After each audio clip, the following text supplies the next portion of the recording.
We're here with our Jeep. We've got the doors off and the sides off. We've got them stored away on the other side of the warehouse so we don't get anything on it. Here's the main part of it all.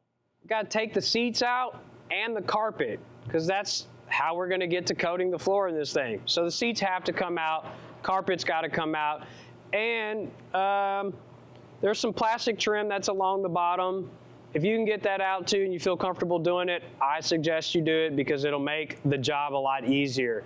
And because you're doing this on your own and for yourself, you want to make this as easy as possible. And the easiest thing that you can do is just disassemble it and get everything out of the way. Now, take some pictures if you can't remember where things go, and make sure that you keep bolts together so that you can reassemble back the right way.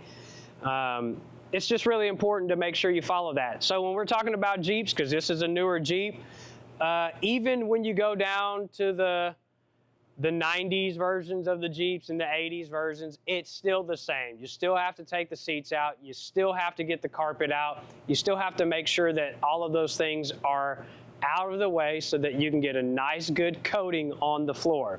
So what we're going to get to next, we're going to take the front seats out and the rear seats. Let's do it.